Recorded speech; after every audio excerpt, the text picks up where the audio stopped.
Greetings. Hey, I want to thank everybody who joined us last night on Revolution Radio at freedomslips.com. We had a really good discussion with Dan Hennon and Eric Spitfire Wilkinson and some of his regular co hosts. And we talked a lot about the David Crowley case and then, of course, about some of the other cases too. And even got into the whole Sandy Hook thing, which was very interesting because I know Dan and I have talked about doing a show on Sandy Hook, and just with everything else going on, we just haven't had time to yet. But I do want to thank everybody who joined us, and hopefully the replay will be up soon. I'll let everybody know when that will be up. Most likely, it'll be on Eric Spitfire's YouTube channel. So that's where you want to go to subscribe to his channel, and that way when it does come out, then you'll be able to listen to it. I think last time it might have taken a week, maybe a little longer because of some other issues that were going on then at the time. But this evening, tonight, today is December 12th, 2019.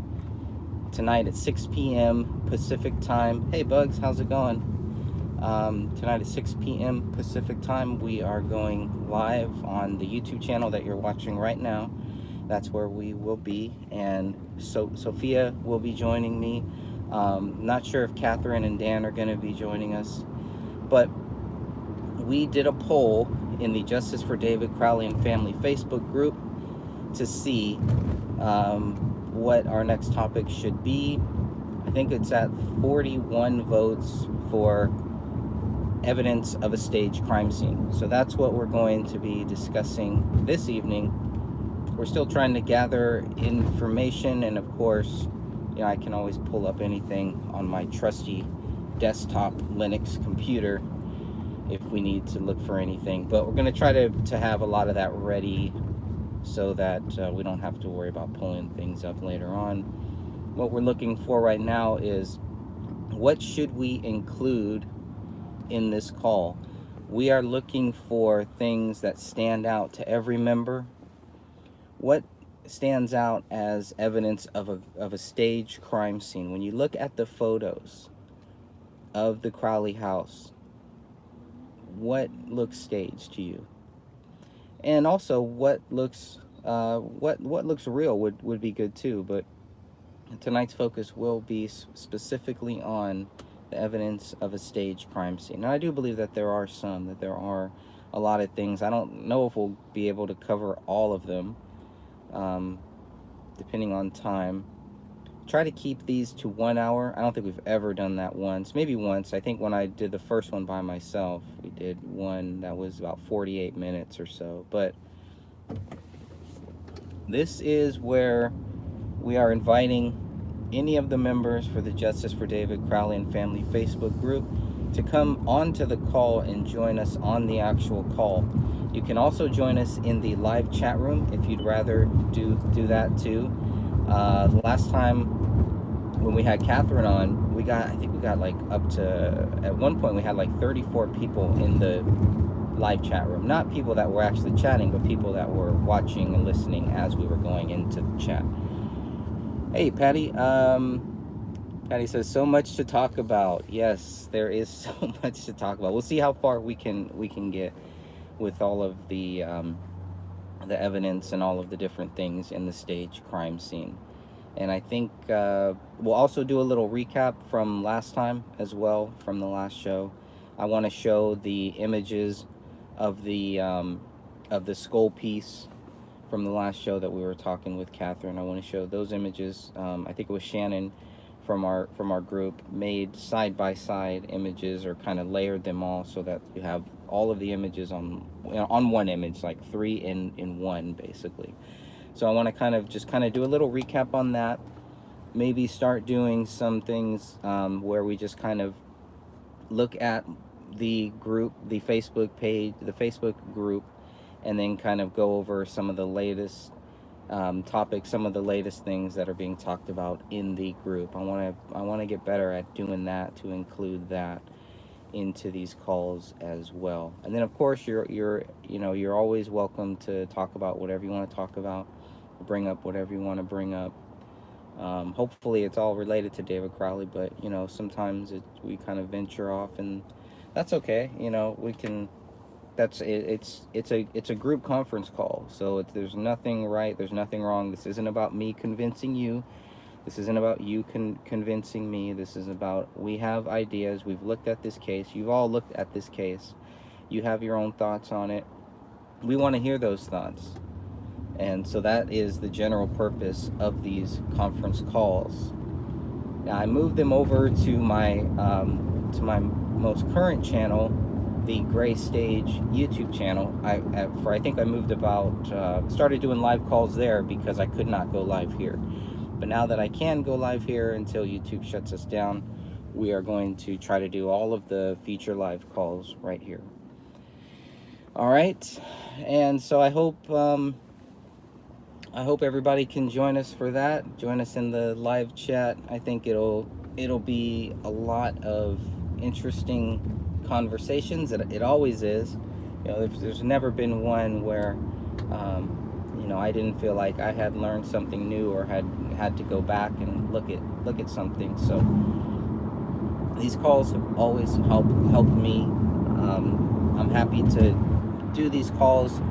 I'm very happy when the group members kind of take over on the call, and I can just kind of sit back and kind of navigate. What I try to do is pull up on my computer whatever the person is talking about, whoever's talking. I try to pull some of that stuff up so that we can all look at that and kind of follow it as we go. But just driving here on my way to Oakland, California. I'll say a few prayers before I get there, I'm sure. But I'm just kidding. So last night's call was really, it was good to get Dan on to kind of explain a lot of these things. A lot of good questions came up about the people that had lived in that house after David, and Dan made it clear that it's not like the reason why the people moved out, from what they said, after David died and all that. Some people had moved in and they moved out. The only reason why they moved out was because the husband got a better job. So that was the reason for that. And if you haven't seen what the Crowley house looks like after the renovation was done, I think in maybe 2016, 2017, it really turned out good. It really turned out very beautiful house. So we had some people on there asking Dan questions, and I'm still a little shocked. I don't know, I guess I shouldn't be, but I'm still a little shocked that there are so many people that have not heard about this case. Just because you've heard about it, and because people have, you can't really assume that everybody has. So I'm going to try to stick that in the back of my head. And so when somebody asks me about David Crowley case, like I was talking about the other day, you got to be ready. You might only get one shot to really try to convince them or to encourage them to look further, to look deeper into this case. But once the eyes start rolling in the back of the head, and then you kind of know with some people. But I do find law enforcement, current, future law enforcement, is really going to be a big help for us. And of course, past law enforcement is a great help too. So those are generally the people that I find that are very open to this case, that do end up kind of looking a little deeper and offer some help, some tips, some advice of how we can get more documents, how we can get more of the video, photos, things like that. So, but I do think, just based on what we have so far, there is enough to warrant to get the case reopened. I do. I don't know anything about what it would take exactly. Of researching, people are sending me things, so I'm looking at all of that stuff. But I just look at all this and I'm like, how can this not, everything that we have, everything just looking at the stuff that I put in my book, just that stuff, how could that not cause somebody to say, okay, we need to reopen this case? We need to take a deeper look, take a second look, and we need to see why the investigators are saying that David Crowley is guilty, and then quickly close the case and try not to talk about it. Throw it into the void, into the black hole. So we'll see. But one of the other things Dan talked about too is we are currently trying to get evidence that there was a hole in the living room ceiling on January 17th when the bodies were found. We asked investigators for that hole, for a picture of that hole. As of right now, as of 12/12/2019, they cannot find it. That, to me, does not mean that it doesn't exist yet. But my hope that it does exist has been tested and really challenged. And I won't get into the details of it until we get some clear answers. But to me, like I was saying on the show last night, that is the smoking gun. And maybe it's just one of the smoking guns, but for me, that is the big smoking gun. That hole better be there on January 17th. And we know everybody missed it. We know that. There's no doubt. Nobody can ever say, well, I saw it on January 17th, because it's not in any of the police reports. Nobody talks about it. It's not mentioned. They don't go into the attic. They didn't search the attic on January 17th either. You have people taking guns out of David Crowley's house on January 18th. They didn't see it. You have a cleanup crew in the house a couple days later. At least, at the earliest, they were there January 18th. At the latest, January 20th. Those cleaners didn't see it. Investigators had to come back to the house on January 20th to get the bullet that they will tie to Rania and another unnamed DNA source. Those investigators did not see the bullet hole in the living room ceiling. Anyone who was in the house, it's just crazy. So the main purpose is the investigators say that there is an image of the bullet hole in the living room ceiling, and all we're asking for is proof of that image. That's it. And I think I will probably leave it at that for right now. But like I said, as of this date, they cannot find it. They cannot find that image. And once again, just want to reiterate, it doesn't mean that it doesn't exist. They're having a hard time finding it. They can't find it from what they said. So we'll see.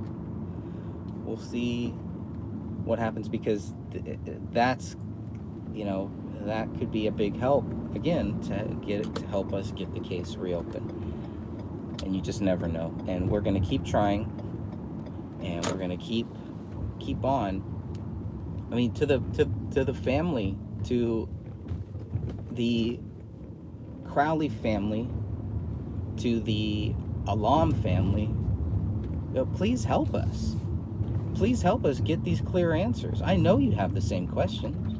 And if you don't have the same questions, it's only because you haven't looked at the research. And there's no excuse for that at this point, because we have it. I'll personally hand it to you if that helps. If that gets you to look at it, I'll fly out there and hand you these documents. We need your help. We really do. It is going to be the fastest way. It is going to be the most civilized way. It is going to be the quickest way to finally get some closure on this case. Don't tell me you have closure, because you don't. How can you have closure by just saying that that David Crowley killed his wife, killed your family member, and then you start looking at the evidence and there's nothing there? That's not closure. It's not closure at all. That's closing your eyes. That's all that is. So you could be a big help. You could be a big value, and it doesn't take much. It would not take much effort. So, anywho, I guess we'll come back here this evening, and we'll continue to look at the evidence of a stage crime scene. So if you have anything, please join us. Bring it up in the chat. If you can't, message me on Facebook or something like that. Bring it up in the chat, and I'll try to pull it up. If you have the image numbers, that always helps, because then it makes it easier for me to go and search them. But I'll try to be as prepared as possible. I'm honestly, I'm really not prepared at all right now. I have a few notes of things that I wrote back a couple weeks ago, for the evidence, that things that I think are evidence of a staged crime scene. But you could almost just go through all of the crime scene photos, and you'll find a lot. You'll find a lot of things. So, and I guess that's the other question. Well, how do you define a staged crime scene? Like, what would qualify under a staged crime scene? Because things are moved, is everything that is moved, does all that qualify, fall into the category of a staged crime scene? I don't think so. Not everything, right? So there's got to be some criteria, something like that. So I don't want people to get frustrated if we kind of knock some of those ideas down. And again, it's not to say that one idea is right, one idea is wrong, one's better, or no, this can't be a staged crime scene. It's not about that. It's just about all of us as a think tank looking into it and trying to see what is, what isn't, and kind of going through that the way that normal, rational people should be going through, and talking with other people who are open to talking about this case. A lot of people aren't and don't want to talk about it, but they'll come out and try to get you to not talk about it either. So, like, you can't have it both ways, either we're going to talk about it, or we're not going to talk about it.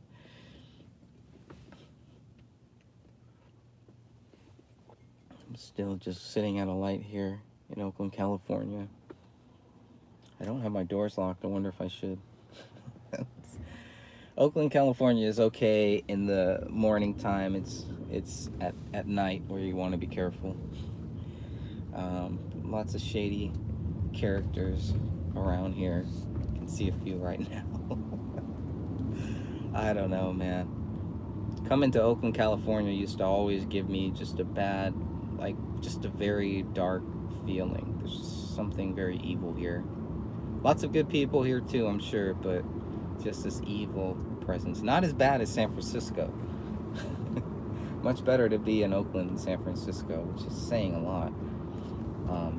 San Francisco is more of chaotic violence, whereas Oakland is more of a controlled violence. It's the best way that I can put it.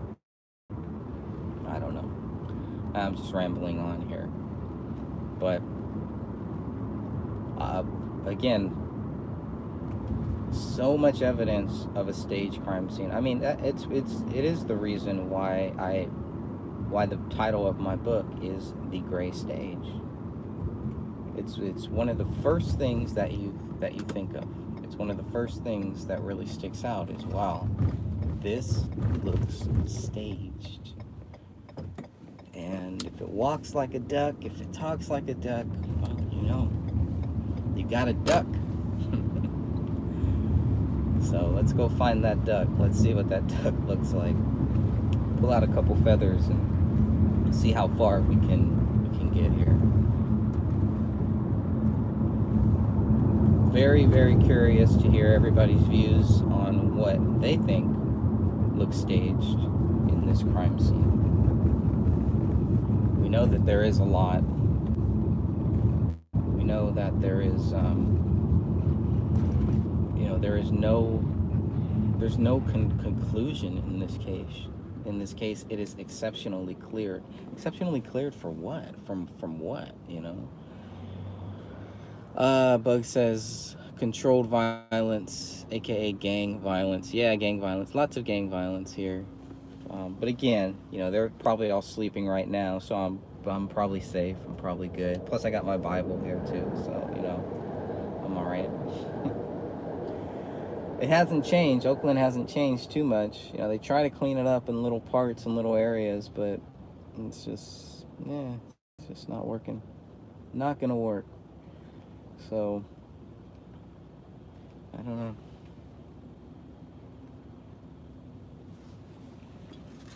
I am still planning on a Christmas release for the book. Just to make it clear, once again, the book will be free. It will be the digital download will be free. Everybody will be able to download this book. It'll be a PDF. You won't have to sign up or sign in or anything like that to anywhere. I'll make it as easy for everybody as possible. And I would just ask everybody who does have it, if you have a website, if you have someplace that you can host this book, please do. It's not about directing the traffic to my website or to anybody's website. It's just let's get this information out there, because every day we're having new people who are just looking into this case, and let's help them out. Let's help them get a little further, a little quicker, so that they can kind of just shave off some of the crap, some of the drama, and some of the false leads and things like that. So that's why I try to answer everybody's questions as best as I can, as quickly as I can too, because people are taking the time to look into this very important case, and I want to show that I do care, that people are looking into it, and even if we don't agree on what happened or what didn't happen, any of that, I still do care, and I still honestly try to look at other people's views, and try to keep an open mind towards these things. So far, I've found it to be very valuable. I'm trying to think if there's anything else on the book. Just hopefully, we'll get some answers from the investigators regarding the bullet hole in the living room ceiling. Based on that, I think we'll kind of know what our next steps should be. Anything with the book? I think the only thing, I pretty much have covered everything with this book. I had, thought about adding in different things at the end of this book. I don't think I'm going to do that now. I think this version I'm going to keep as clean as possible, as short as possible, and then maybe put out one with research documents or with some extra stuff later on. But I think for right now, everything, I'm really happy with the way that the book has turned out, with everything that is in it, and I don't regret anything that has been left out. Some of that maybe might make good little short pieces that we can cover on a show or something. The other thing about being on Revolution Radio at freedomslips.com is Eric brought up the possibility of us maybe doing our own show on Revolution Radio at freedomslips.com. I'll tell you, I'm open to it, and I told him that I would think about it. I would strongly think about it. I'm curious, how it's all going to work, what dates, what time, the commitment, how much of a commitment. And there's a lot of police here. Jeez, they're everywhere. In the daytime, of course. At night, you probably couldn't find a cop in Oakland, but so we'll be looking into that as well, and I'll be very curious about where that goes, how far we're gonna get on that one. But that would be an interesting thing. That would be very interesting to have, like, I don't know, maybe a week. I don't know about weekly show. We've already got this weekly show kind of going here, so a monthly thing. I'm not sure how it would all work out yet, or the dates or anything like that, but I'm definitely open to having some type of a podcast. I think that would be the next logical step, is to have a podcast about the David Crowley case. So I'm not sure about anything else about the name of the podcast or, whatever, but or how it's all going to work. Like I said, it's going to be a lot of work, and I'm going to need some help. I don't think that I can do it by myself with everything else going on. It would be nice to have, a couple different hosts that could take turns hosting shows. Basically, all you have to do with them is it's all Skype, and you just have a Skype handle, and basically at a certain time you log in, you go live, you can add other people to that call, you can do the chat room. I think if I could simulcast, maybe if I could simulcast live on the YouTube channel, that would be the best option, because then it's not an extra day, it's not extra work. But we'll see. We'll see what happens. We'll see if that'll work out. Yeah, I think it would be fun. Um, and again, it's another way to reach more people. I gotta get over this mentality that just because I've seen it, because I've spent 5 years on it, that everybody knows what I'm talking about. A lot of people don't, and I gotta be patient with them, and I gotta make sure uh, that I don't gloss over things. I need like a 2-minute spiel for anybody who has never heard of this case. That's what I need. Something that I can memorize. Because every time that question comes up and somebody asks me, what is this case? What happened in this case? First, I want to give them what the investigator said. And by that point, then you can really tell if it's even worth the effort of talking about poking holes into that theory. So you never know. Yeah, they'll need a good 30 minutes just to get started. Yeah, unfortunately. And unfortunately, it's like pitching a movie script. If you can't do it within a couple minutes, then they're probably not going, it's probably, the pitch is not going to work. So I'm trying to think of it like that. We got 2 minutes, pitch this, get their mind thinking. Maybe they do nothing with it now. Maybe it just sits there in the back of their mind. But the more that they see other people talking about it, and the more that they see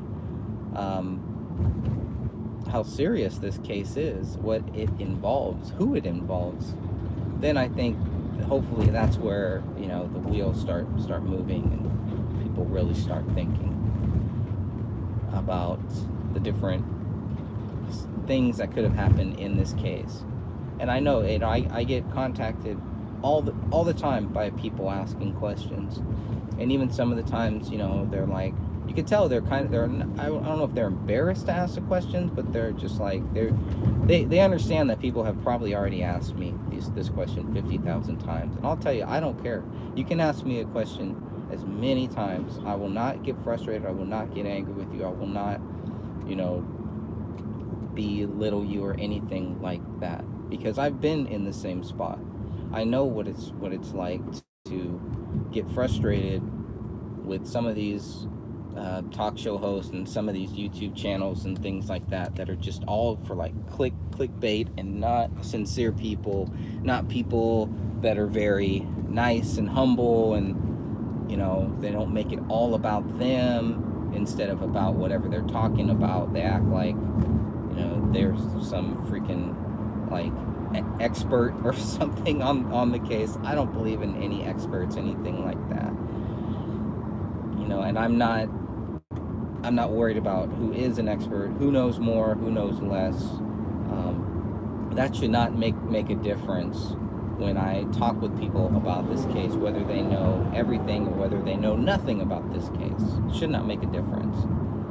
So I always want people to feel free to ask me anything, to share any comments. I'm going to give you my honest answer, and you can't take it personally. It's not about you. It's not an attack on you. It's not meant to be rude to you or anything like that. But like everybody in this case, you should have strong views, because this is a very powerful case, and it can be a very overwhelming case at times, depending on what your view is, what your goal is. what is your goal with this case? What do you hope to get out of this case? Do you want to be the person that solves it in 30 minutes? I mean, we'd all love to. I don't believe it's going to happen, but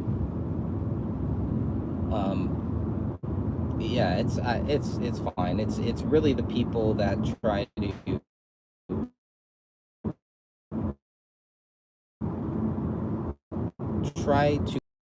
really gets me going.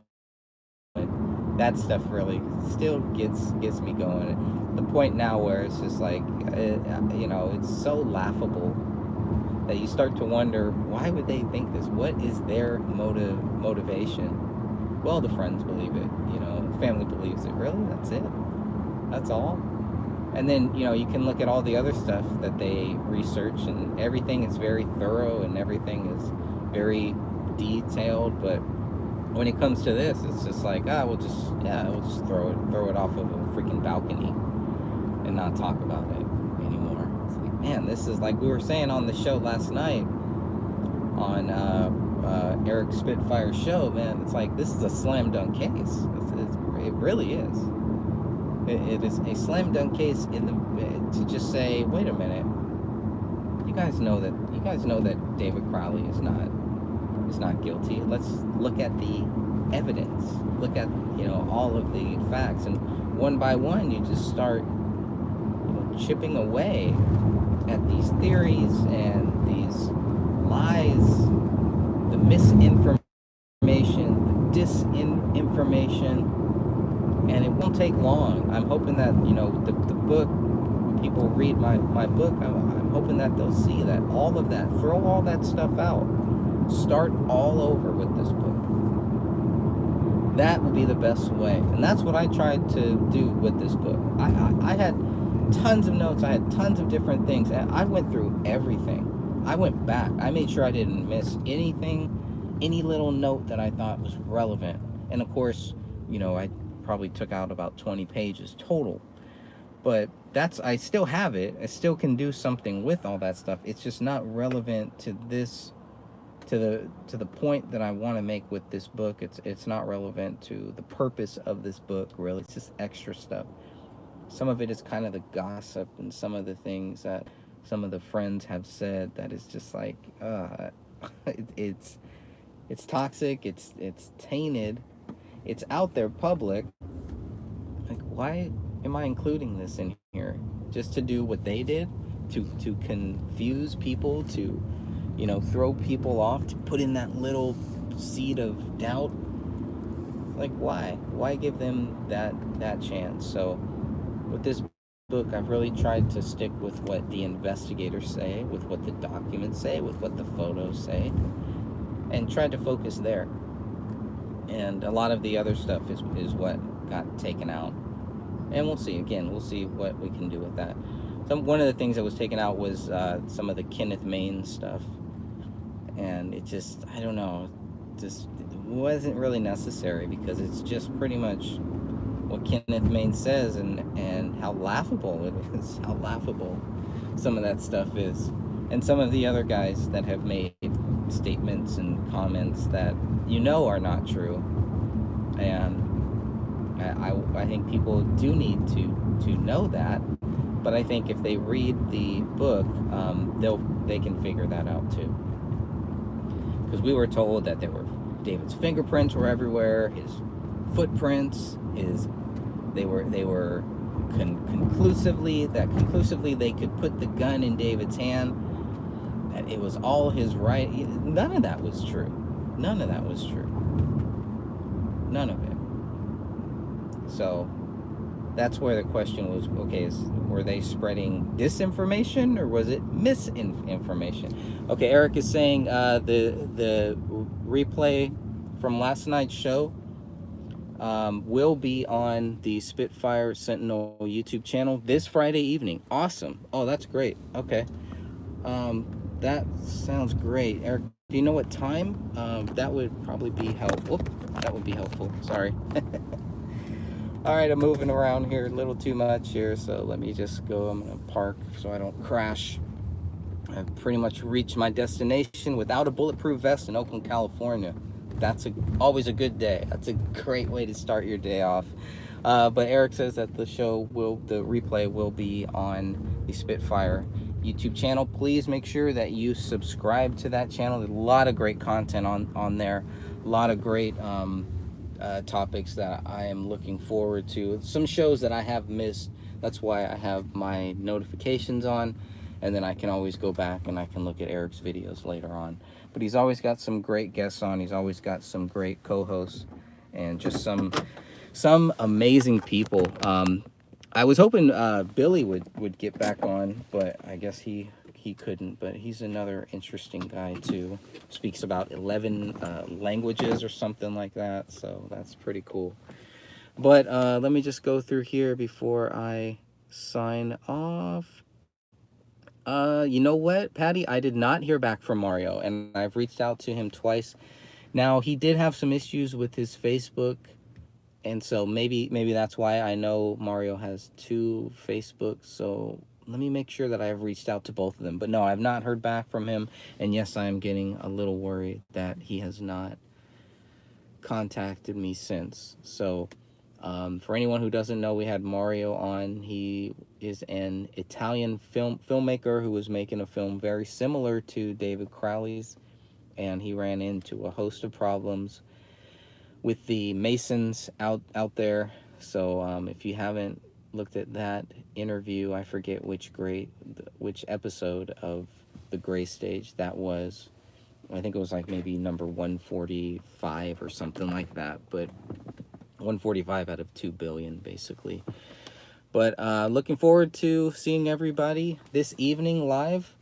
And Eric, you're always welcome to join us too. I'll make sure that my replays, anything I do Friday night, does not conflict with what you're doing, because I want to check that out, and I want people to go into that live chat room and we can all talk about the David Crowley case there too. So thank you to everybody who has helped us keep this case going. Eric says this will be 10 p.m. Eastern time. Okay, so Friday 10 p.m. Eastern time, Friday 7 p.m. West Coast time. Make sure you go to Spitfire Sentinel YouTube channel. If you're in the Justice for David Crowley and Family group, I will post a link to where you can subscribe easily to his channel and check that out. Check out all of the great content. Eric has been here since the beginning. One day we'll go back and look at the 3 videos that we did when the case first started, when we first got photos. Eric hosted a video with about 6 or 7 of us, and it really helped us keep the case going when it was going to die a very short death, because there were people in this world who want the David Crowley case to disappear. Let's not let that happen. God bless you all. I'll see you all back here tonight. We will plug Eric's his YouTube channel. I'll probably even live just go to the YouTube channel so people know how to get to it, how to subscribe, how to set your reminders, all that good stuff. We'll go through some of that. Hope to see everybody back here 6 p.m. today, Thursday, 12/12/2019. And God bless you all.